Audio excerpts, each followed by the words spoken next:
Hello and welcome to the Dark Mount video review for Transformers 4 Age of Extinction Generations Galvatron.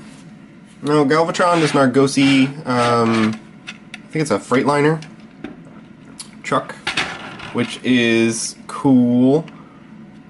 I like him a lot. I'm a little disappointed that he's so much lighter than he is in the movie. In the movie, he's kind of more of like a dark gunmetal gray or black, with some like blue highlighting like up here.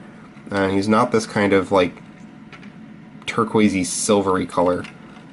So I'm not entirely sure why they did that. I think he would have looked a lot cooler as a darker figure, but that is my main one complaint with this figure, and you will see that much more in robot mode, that he is just in desperate need of paint. It's really kind of sad. My second giant complaint with this mode is this. This is dumb, dude. They at least give us like a clip-on plastic shield or something. Come on. You didn't even try with this. They're like, oh yeah, just put a hitch and that'll look normal. This looks terrible. This looks like two robot legs squished together. It looks fine from the side, I guess. That just seems lazy to me. He has this weapon that he comes with that is okay, I guess. Again, really needs some paint or something. It's got a lot of awesome molded detail, but like nothing is painted. It's just boring, drab gray plastic. The only place this thing can store on this figure in its vehicle mode is up on the roof. I hate this. I hate when they do this with figures, like, just put it on the roof. How about this? How about design the gun in such a way that it can fill in this gap?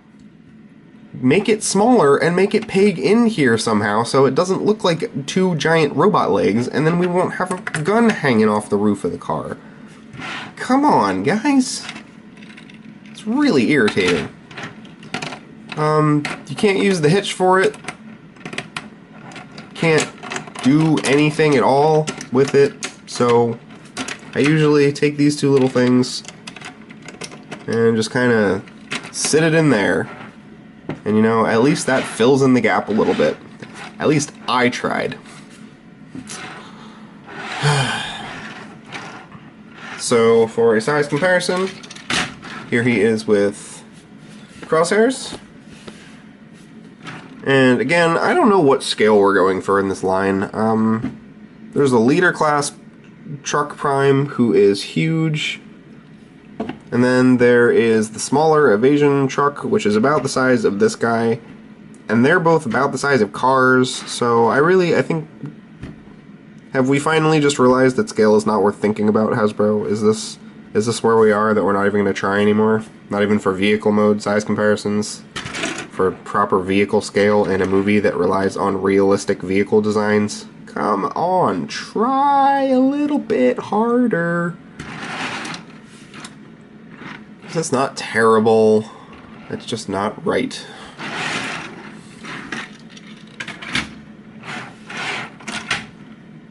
To transform this guy, come over here and pop out these and fold them down onto whatever these become. Who knows?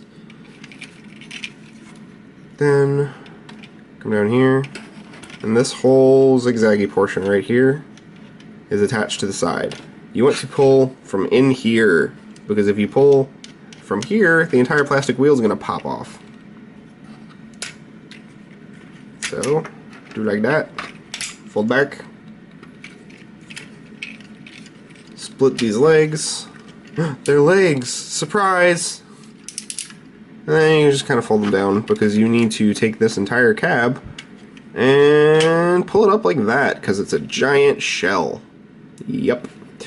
Then just pull these arms out enough that you can swing them around like this.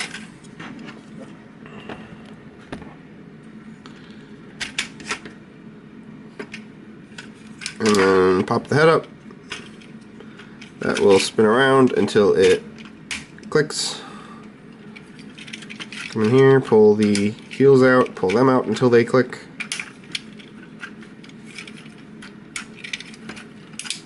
Straighten the legs out.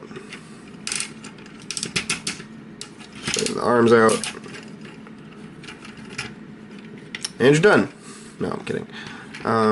Take this whole thing, fold this in like that. Now, what you don't want to do is take this whole top part, and this entire top portion is one piece. So you just want to disconnect that, and this entire spring-loaded area is actually going to fold in like that. Weird, right? And then these two tab holes onto those two tabs. Except you want to make sure this part stays folded in like that. Sometimes it likes to undo itself.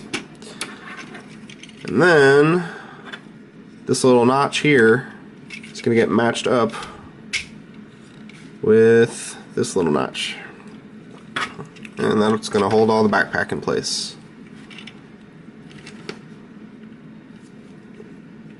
And there you have Galvatron in his robot mode.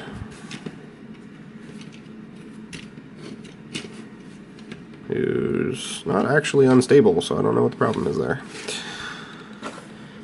Weapon, it's actually kind of cool. It's kind of molded into his fist, so what you can do, you can have him just hold it like a normal weapon, which is boring, or you can give him this pin, peg, whatever, and it will kind of slide over his arm and make it look like his entire arm is the cannon, which that is how I display it because that looks neat.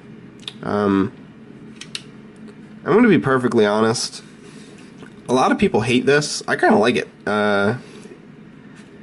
It's weird. It's not really a transformation in the classic sense because he really just does robot yoga into a giant shell. But I really enjoy how this kind of like accordions out like that. That's just cool.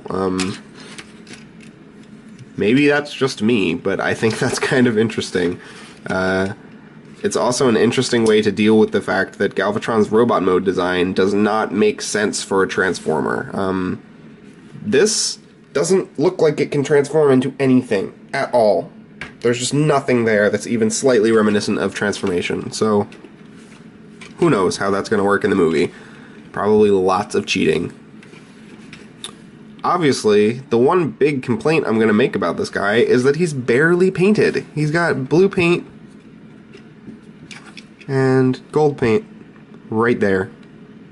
This are molded plastic, and everything else is gray molded plastic. So really the only thing you're getting on this guy is this blue paint in a couple places. And surprisingly enough, the Takara version is not better. It's got like one more ring of orange around here, and it's got like a couple more of these little wires painted, but it's still lazy as all hell. I don't know why they just phoned it in on this figure in both the US and Japan.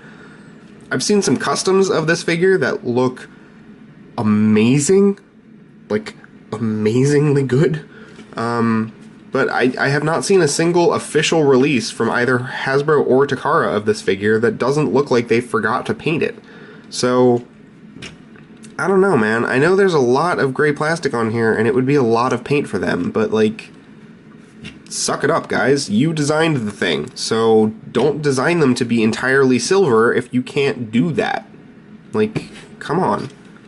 Because this, I really do like this figure. I genuinely like this mold.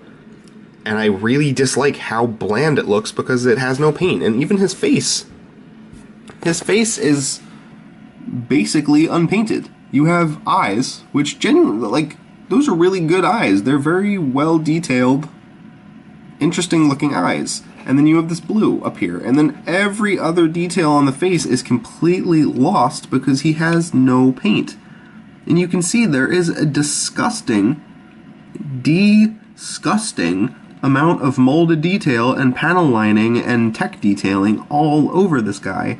And it is completely lost by the lack of paint. So that's just really frustrating. I think this figure is a lot better than it looks, and I think a lot of people are ragging on this figure because it's a lot worse than it actually is. I mean, it just looks like like a cheap knockoff sometimes, especially depending on the lighting conditions and who's taking the picture and the quality of the picture. This thing can look downright terrible, and it's not. It's really just not a terrible figure. I have seen a couple mods, much like the Prime mod that I mentioned in my Leader Prime, which I actually haven't still done. There is a pin right here that apparently you can take out, and it just lets you take this whole backpack off, and you just get the figure itself, and then you can basically just take this backpack and straighten it out and plop it back over the robot mode, and then use these hooks and these hooks to secure it. So apparently it still does transform, you just have this as a separate piece, the same thing as Prime.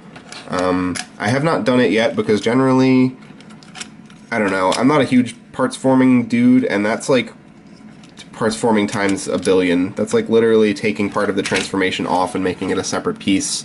I don't know how I feel about that. I tried the Prime thing, but I can't find something to push those pins out without feeling like I'm going to damage the figure, because they're in there really, really, really tight. So I don't know. I don't know if I'm ever going to do those mods.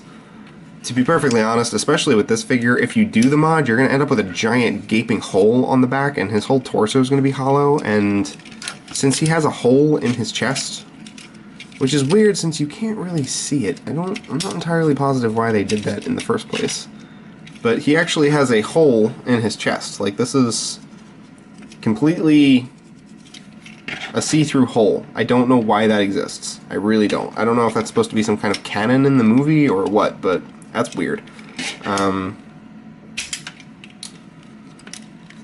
If you took this backpack off, that would just be a giant gaping hole into a hollow chasm in his chest. So I feel like that might actually detract from the figure a lot more in terms of making it feel really light and kind of chintzy.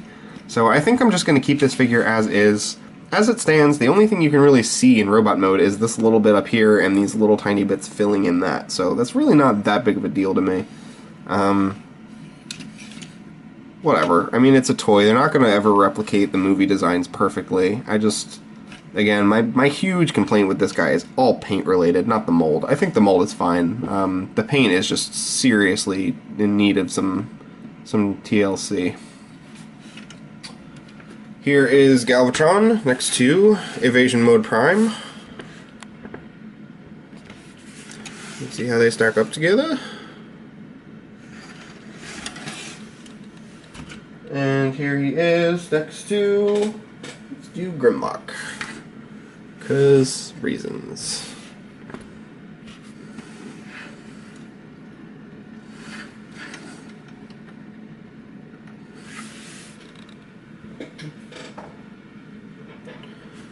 For articulation, his head is actually pretty limited. Because of his chin, you can really only get it from here. So he's kind of got the same problem that Slug has, where his head basically is limited to this. It's basically all you're getting there. He has very ratchety, clicky, what is this thing? Shoulder joints. And these little bits will move up and down to accommodate that. He has an upper arm swivel and a double elbow, the bottom of which is ratcheted, the top one is not, which is kind of weird. He has hip joints that are really strange. They're in a pin that moves on an angle, like this. And then they also have inward and outward movement. And then this leg rotation. So you get a decent range of motion, but it's like several different joints working all together to do it, which is a little strange. You have a pretty limited knee, and the knee is also way too far up the leg. Like, I don't know why his knee is like in his thigh. It's really kind of weird. The knee should be like down here. So proportionally, this is kind of strange. And surprisingly enough, you actually get a great range of motion in the feet. He's got forward and backward movement like that, and then he's actually got this really awesome tilt. So, all complaints aside, you can get him into pretty different foot poses. I mean, he can, like, go like that, so the foot posability on this figure is actually superb. It's like top-notch. This figure in general isn't bad. Like I was saying before, it's a good figure, it's got good posability, it's got a good mold, it's got a lot of really great details. It just needs paint, dude. It really just needs paint. This would be a fantastic figure, and everyone would see that it's a fantastic figure if they just gave it the paint job it deserved to have in the first place. Or even, like, tried. I mean, I don't know. So, yeah, this is the last of the Age of Extinction figures that I have to review. I have Dispenser in the mail, and then the next waves are kind of, you know, pending. So whenever those come out, I will have those. Until then, I will be working on some other stuff, and I will see you guys next time. Thank you for watching.